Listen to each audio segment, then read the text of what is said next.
The funeral director adjusted my father's tie one last time before closing the casket. I stood there in my simple black dress, watching them prepare to take him to his final rest. My phone buzzed in my purse. I'd forgotten to silence it.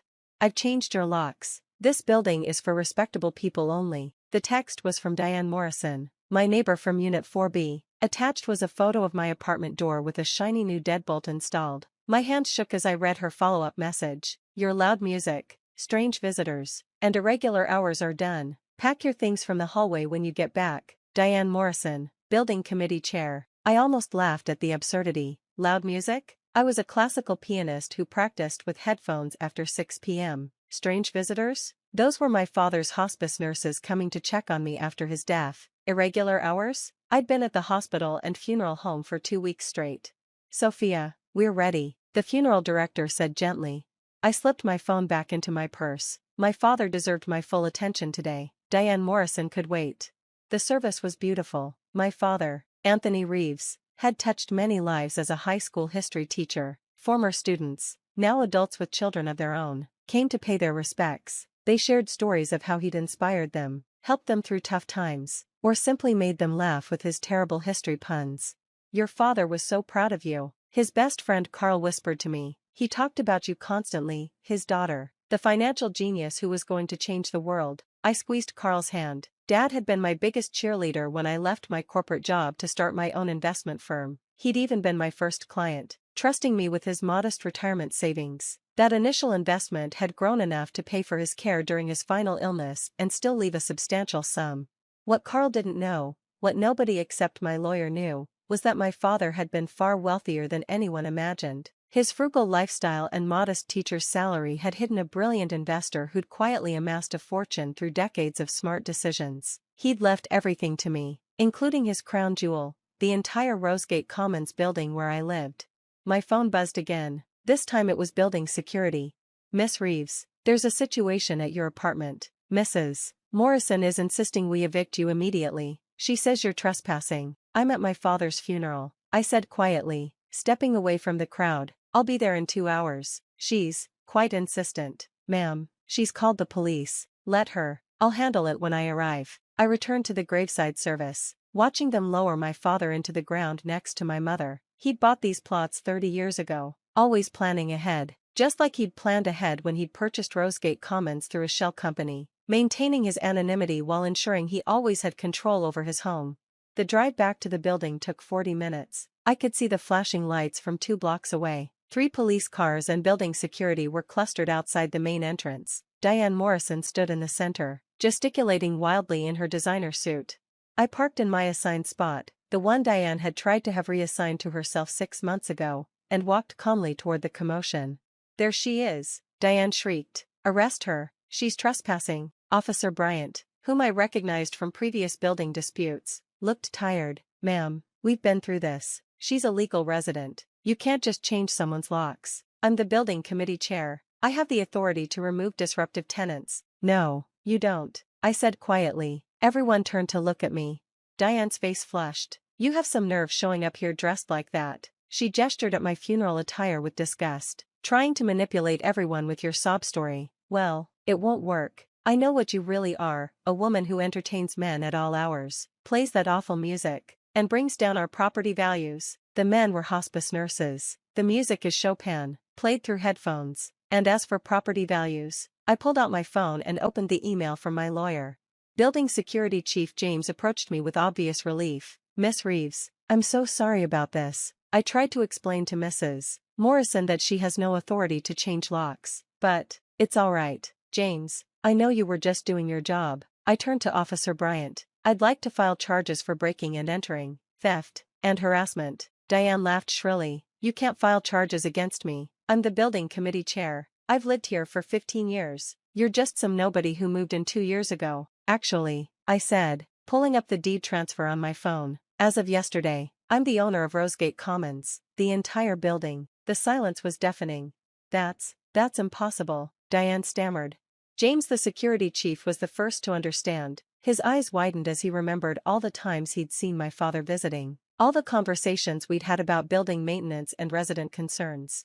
"Mr. Reeves was your father," he said softly. "Anthony Reeves, He owned the building through AVR Enterprises. I nodded. He passed away 2 weeks ago. The building transferred to me upon his death. No, Diane whispered. No, the owner is some foreign investor. Everyone knows that. Everyone was wrong. I said. My father bought this building 35 years ago. He lived in Unit 6A for 10 years before moving to the suburbs to be closer to the school where he taught. He kept his ownership private to avoid conflicts of interest with residents. Officer Bryant was checking something on his tablet. It's all here. Public records show the deed transfer from AVR Enterprises to Sophia Marie Reeves, filed yesterday. He looked at Diane with poorly concealed satisfaction. Ma'am, you broke into your landlord's apartment. Diane's face went from red to white to green in the span of seconds. I didn't know. You didn't care to know. I corrected. For 2 years. You've harassed me. You filed false complaints about noise when I practice piano with headphones. You've called security when my father's nurses came to check on me. You've tried to have my parking space reassigned, my storage unit relocated, and my mail held. And today, while I was burying my father, you broke into my home. The building committee voted. Diane protested weakly.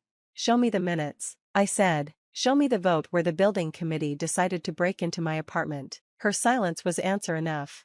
There was no vote. James confirmed. Mrs. Morrison acted alone. She came to me this morning with locksmith receipts and demanded I update our key records. I refused and told her it was illegal. That's when she said she'd handle it herself. I turned to the gathering crowd of residents who'd come out to watch the drama. Many of them had been victims of Diane's arbitrary rules and power trips over the years. As the new owner of Rosegate Commons, my first official act is to dissolve the current building committee. We'll hold new elections next month, with proper bylaws and limitations on authority. A cheer went up from several residents. Mrs. Chen from 3C actually applauded. Diane looked around wildly for support but found none. Even her usual allies, the Pembertons from 4A, were avoiding eye contact.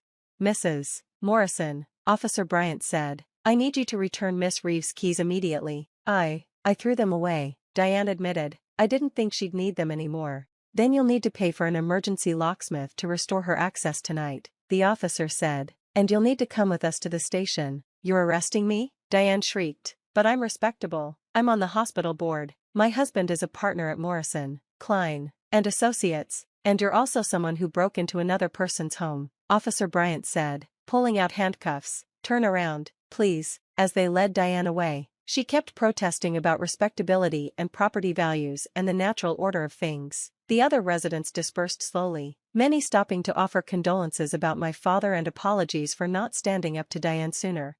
James stayed behind. Your father would be proud of how you handled that, he said. He always said you had a gift for staying calm under pressure. You knew him well? We played chess every Sunday morning in the lobby for 20 years. He never mentioned owning the building, but he always asked detailed questions about maintenance issues and resident concerns. Now I understand why. James paused. He talked about you constantly, said you were brilliant but too humble for your own good. Guess he was right. I had no idea you were the Sophia Reeves from Reeves Capital Management. I smiled sadly. He insisted I make my own way, not trade on his connections. I didn't even know he owned this building until last week when the lawyer read his will. What are your plans for it? Honor his vision, I said. He believed in community, in people taking care of each other. Diane turned the building committee into her personal kingdom. We're going to fix that. The locksmith arrived within an hour, and I finally entered my apartment. Everything was as I'd left it that morning except for a pile of my belongings that Diane had already removed, stacked haphazardly by the door. My father's photograph, the one I kept on the entry table, had been knocked over and the frame cracked. I picked it up carefully, looking at his smiling face. Well, Dad, I think I handled that with the grace and dignity you always preached, though I'm not sure having someone arrested counts as graceful. My phone rang. It was my lawyer. Sophia, I heard about the incident. Building security called me. Are you pressing charges? Yes. She needs to face consequences. Good. I've already fielded 3 calls from her husband's law firm trying to make this go away. They're offering to pay for damages and issue a formal apology. Not good enough, I said. She terrorized residents for years, using her position to bully anyone she deemed unrespectable. It ends now. The next morning, Diane's arrest made the local news. Building committee chair arrested for breaking and entering wasn't the headline she'd probably imagined when she woke up yesterday. Her husband's law firm issued a statement distancing themselves from her actions. But the real vindication came from the other residents. Mrs. Chen from 3C knocked on my door with homemade soup and a story about how Diane had tried to fine her for hanging a traditional Chinese blessing on her door. She said it wasn't in keeping with the building's aesthetic. Mrs. Chen explained, but it was a gift from my grandmother. Tom and Mark from 2F shared how Diane had tried to prevent them from adopting a child, claiming two men raising a baby would disturb the peace. They'd fought her for months before giving up and looking for another place to live. "Please don't make us move," Tom said. "This is our home. Nobody's moving," I assured them. "In fact, if you're still interested in adopting, my father's will included provisions for family-friendly renovations to the building. We're adding a playground and child-proofing the common areas." The stories kept coming. Diane had denied a wheelchair ramp request as unsightly. She'd rejected a therapy dog as disruptive. She'd even tried to evict a young teacher for having students visit for tutoring, claiming it was running a business from home. Each story strengthened my resolve. My father had bought this building to create a community, not a kingdom for petty tyrants. The criminal case moved quickly. Diane's lawyer tried to argue it was a civil matter between landlord and tenant, but the prosecutor, who happened to live in a building with a similar HOA horror story, disagreed. Mrs. Morrison used her perceived authority to commit breaking and entering. The prosecutor argued she destroyed property, attempted theft, and showed premeditation by arranging the locksmith in advance. The fact that she chose to do this while Miss Reeves attended her father's funeral shows particular cruelty. Diane pleaded no contest to misdemeanor breaking and entering. She was sentenced to probation, community service, and ordered to pay restitution. The judge also issued a restraining order preventing her from holding any position of authority in any residential building for 5 years. But the real consequences came from the civil suit. My lawyer was thorough, documenting years of Diane's discriminatory actions as building committee chair. The hospital board quietly requested her resignation. Her husband's law firm suggested she take an extended sabbatical from their charitable foundation work. The building newsletter, which Diane had controlled with an iron fist, published its first free edition in years. The headline, "New Beginnings at Rosegate Commons." It featured interviews with residents about their hopes for the building's future and a tribute to my father, the secret owner who'd protected them from the shadows. I found evidence of his protection everywhere. Rent increases that Diane had pushed for had been mysteriously rejected by ownership. Renovation requests she'd denied had been quietly approved and funded. Every time she'd tried to evict someone for arbitrary reasons, the management company had found reasons to delay or deny her request. "Your father was a guardian angel," James told me. "Now I understand why he always seemed to know when someone was struggling." 6 months later, Rosegate Commons was transformed. The new building committee, elected fairly, included Mrs. Chen, Tom and Mark, and a rotating seat for newer residents. We'd installed the playground, added the wheelchair ramp, and created a community garden on the roof. Diane's unit went on the market after her divorce was finalized. Her husband, mortified by the scandal and furious about the impact on his firm's reputation, had left her for a younger associate who actually was everything Diane had accused me of being. The irony wasn't lost on anyone. I approved the sale to a young couple. She was a social worker. He was a freelance artist. Exactly the kind of unrespectable people Diane would have hated. They loved the building's new community spirit and immediately joined the gardening club. On the first anniversary of my father's death, we held a memorial in the lobby. Residents shared stories of his kindness, how he'd secretly paid for groceries when someone was struggling, how he'd arranged job interviews for unemployed residents through his teaching connections, how he'd made everyone feel welcome regardless of their background. He never wanted credit, Mrs. Chen said, just wanted to help. I stood before his portrait, which now hung in the lobby with a plaque, "Anthony Reeves, teacher, neighbor, friend, a man who believed in community." My phone buzzed with a text from an unknown number. I almost ignored it, then recognized the area code. It was from the state where Diane had relocated. "I heard about the memorial. I'm sorry for everything. Your father was a good man, and you're a worthy successor. I was wrong about what makes someone respectable. DM." I didn't respond. Some bridges, once burned, don't need rebuilding, but I hoped she'd learned something from the experience. That evening, I sat in my apartment, the same one Diane had tried to take from me, playing Chopin on my piano. No headphones this time. The music drifted through the building, and nobody complained. In fact, Mrs. Chen opened her door to listen better, and Tom and Mark brought their newly adopted daughter to sit in the hallway and hear the nocturne. This was what my father had envisioned, not a building of respectable people, but a community of good people, people who supported each other, who celebrated differences, who understood that true respectability came from how you treated others, not from your job title or bank account. As the last notes faded, I heard applause from the hallway. My neighbors had gathered, drawn by the music Diane had called awful. They smiled and waved before returning to their homes, leaving me alone with my thoughts and my father's photograph.